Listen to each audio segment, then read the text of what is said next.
In case you don't know, we use Anchor to distribute our podcast. We love it because it's free, there are creation tools that allow you to record and edit your podcast right from your phone or computer. Anchor will distribute your podcast for you so it can be heard on Spotify, Apple Podcast, and more. There's no minimum listenership to start earning money, if that's a goal for your podcast. And everything you need to make a podcast is in one place. Download the free Anchor app or go to anchor.fm to get started creating your own podcast. Hi, this is Cheyenne. And this is Rachel. Welcome to What the Finance. We're so glad you're here. So are you ready to get out of this debt stuff? We're so ready. This week, we are talking about debt and debt payoff. Yeah, and it is a huge drag, I think, of a concept to talk about. But it's still one that I'm excited to talk about because getting out of debt is really exciting. And I also think that people don't really, at least nobody ever talked to me about how to get out of debt once you got into it. There was just a lot of people in my life saying, don't ever get into debt, but also with no real solid strategies for how to make that happen. Also, yeah. Mm-hmm. I think, and we've talked about this before, as a society, we judge people so much based on how they handle their finances or how we perceive them to handle their finances. And yet also on the flip side, nobody likes to talk about money unless you know me in real life. And then you know that I talk about money all the time. Like people talk about the weather and it's really awkward. Right. Mostly for other people. There's this whole social thing, right? That it's like it's a really backwards thing to do, to talk about money. You know, because if you are feeling good about your money, right, you're managing it well, or you got a raise, well, then you're bragging. Right. And then if you're talking about debt and how it's stressing you out, well, then you're being a downer and nobody wants to be around one of those. Right. Also, if you fall into either of those categories, I always love to talk about money. So if you have a money win, let me know. I'll be very excited. Same. If you have not money wins because you're a millennial in America, or, you know, really any other generation in America or any other country. I don't know the financial situation of other countries, but I do know that there are a ton of other countries that apparently listen to us every once in a while. So I'll do my usual. If you're one of those people from one of those countries, reach out to us. Let us know how you found us. Let us know why you're listening to us. I'm very curious. Yes. But so really, there's a bunch of different ways, right? Like if you just Google debt payoff methods, you're gonna feel a little freaked out because there's a bunch of different ways to go about doing it. Mm-hmm. For whatever reason, the first two are snow themed. I don't know. I don't know why, but I don't know either. Because paying off your debt definitely won't leave you out in the cold. Oh. But so one that's really popular and that I like the idea of a lot is a debt snowball, which is basically you focus on making the minimum payments on all of your debts, but focus on paying your smallest debts first. And as they get paid off, you roll that amount into your next debt. And the reason that I like it is because it's super great if you're motivated by small victories. And I totally am. Mm-hmm. So Same. So this is the debt payoff plan that we use in our household. I discovered this like 6 or 7 years ago. And it can be a very slow process to start with unless you are incredibly motivated and take on some odd jobs to throw even more extra money towards that smallest debt. I was not willing to as many of the hard choices to pay off debt even sooner. So it's been a pretty slow process for us, although we're still making progress, but it's just not as fast as it could be. And we're okay with that. It is significantly better this way than never being debt free, but it will take a bit. So kind of the next snow themed one is a debt avalanche. The idea with that is that you kind of same as the debt snowball, right? That you pay the minimum balances on, or at least the minimum balances on everything, on all your debts. But you focus on paying your debt with the highest interest rate first. And then once that's paid off, then you roll the amount into the next highest interest rate and so on. And it works really well if you are very analytical. Mm-hmm. And also if you're extremely patient. Mm-hmm. Math people, like numbers people, will tell you that that is the smartest way to pay off your debt. And it definitely is. Yeah. However, if you are not motivated by those numbers, if you're not patient and motivated that way, it'll still work. It won't feel as good to you. So yeah. So like, debt payoff is definitely a thing where you need to figure out what makes you tick. Mm-hmm. Because you shouldn't, I mean, with any of your money stuff, right? Like you shouldn't do something that's designed for somebody else. Mm-hmm. You're not somebody else, you're you. Right. We talked about this a ton when we went over all the budget types. Yeah. There is no wrong way to do a budget. There's no wrong way to pay off debt. Whichever method works best for you is the best way to do it for you. Yeah. So find what works best and go with it.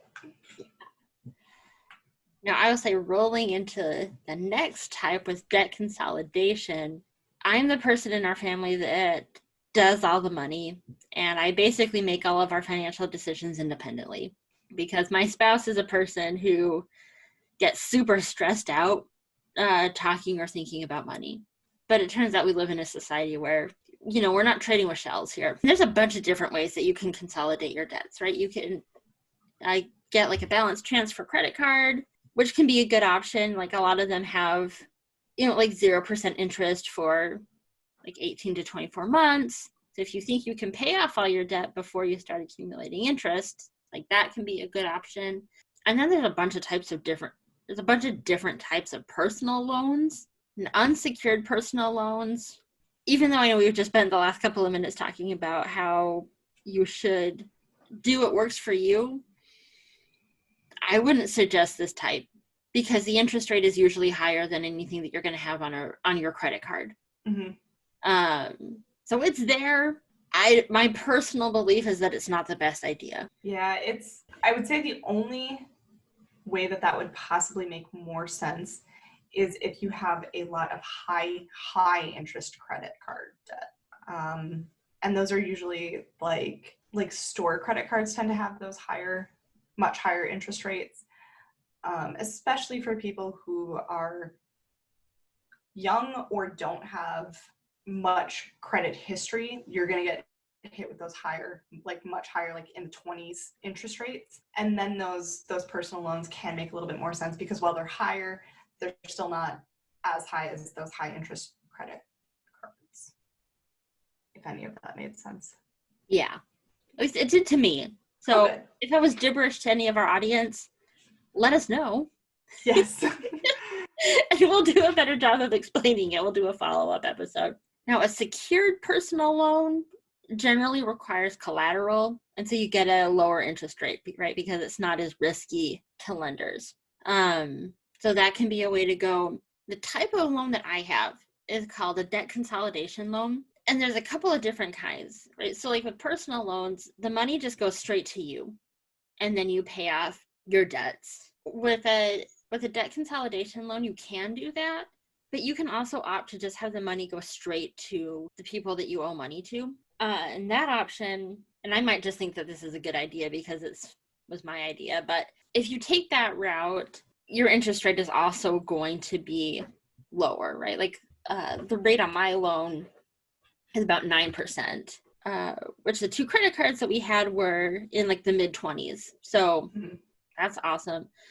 Mm-hmm. And the reason, actually, initially, I will admit, when I first started thinking about this, I was like, no, this is stupid, right? It doesn't make any sense. You're just replacing your debt with different debt, right? You're just rearranging it. But the honest to God truth is that as a person who is managing my family's money and also a lot of other stuff in my family, I was really overwhelmed by all the different payments that needed to happen. And it was stressing me out. So this was the right decision because now those debts are going to be paid off in 3 years instead of, I think at the rate I was going with my regular credit cards, it would have taken at least double that. So I feel good about chopping that time in half.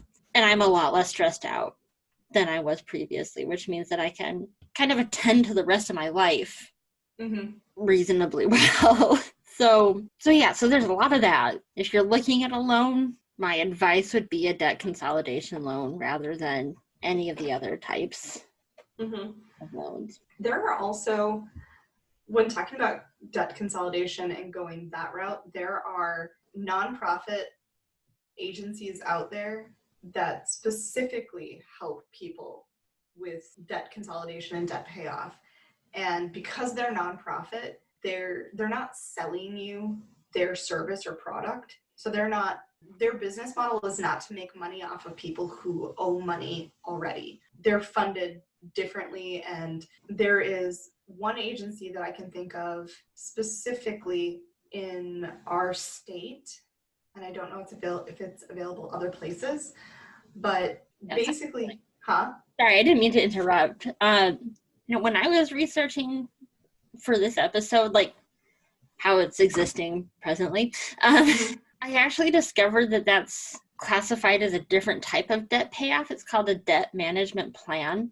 It's a national network of nonprofit credit counseling agencies called the National Foundation for Credit Counseling. So if you go to their website, and their homepage is linked in our Pinterest board, then you can find a nonprofit credit counseling agency in your state, in your area, that can help you with that. And honestly, I feel like I'm throwing my spouse under the bus.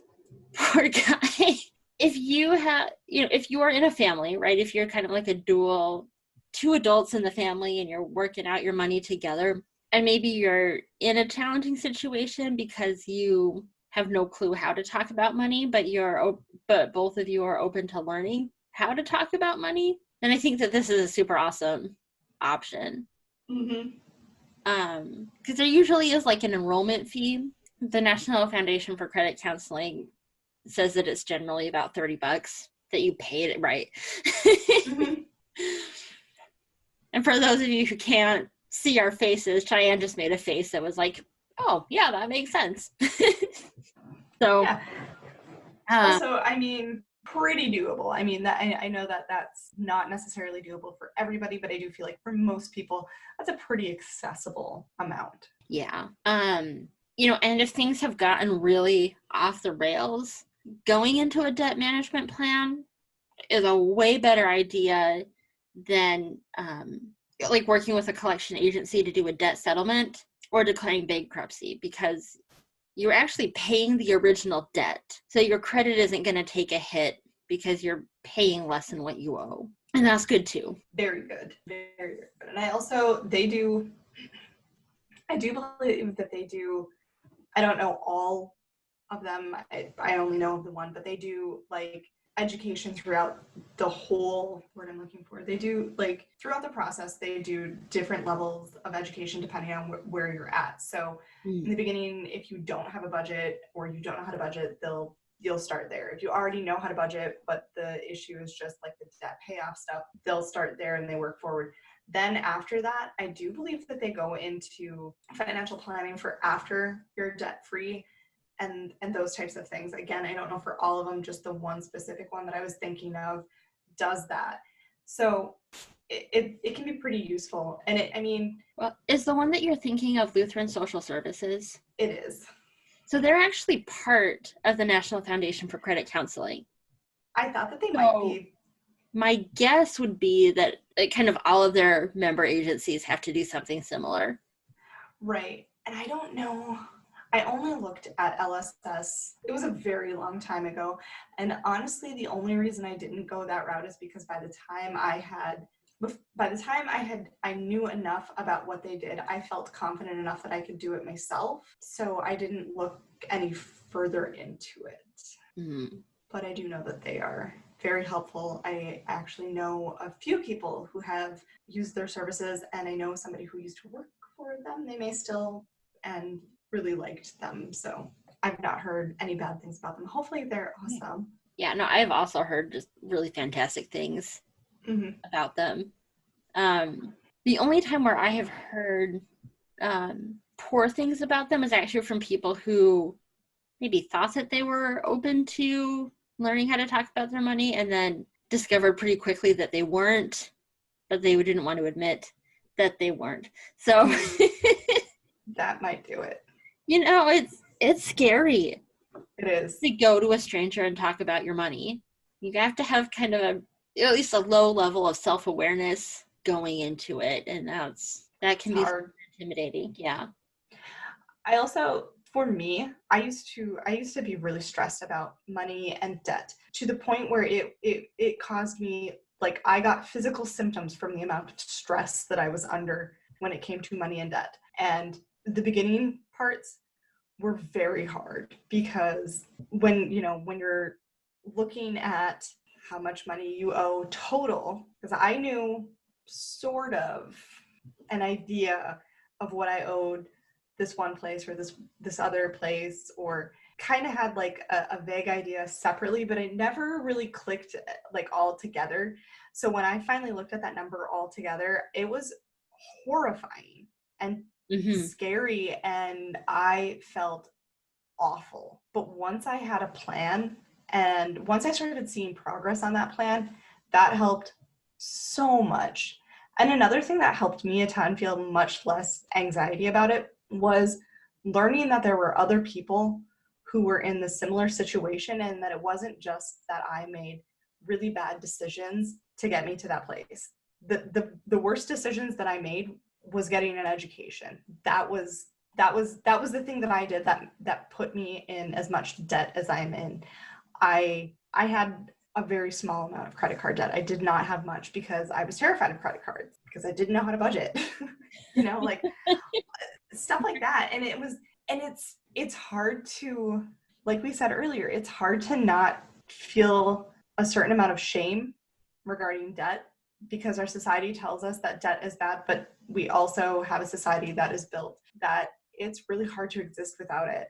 So if you're one of those people that feels shame because you're in debt, don't. I know it's much easier said than done, but work towards not feeling that way, because you are not the only one, and we are all human. We make decisions have consequences, and sometimes those consequences aren't awesome, but for the most part, you're probably doing just fine. You're just trying to figure out how to live.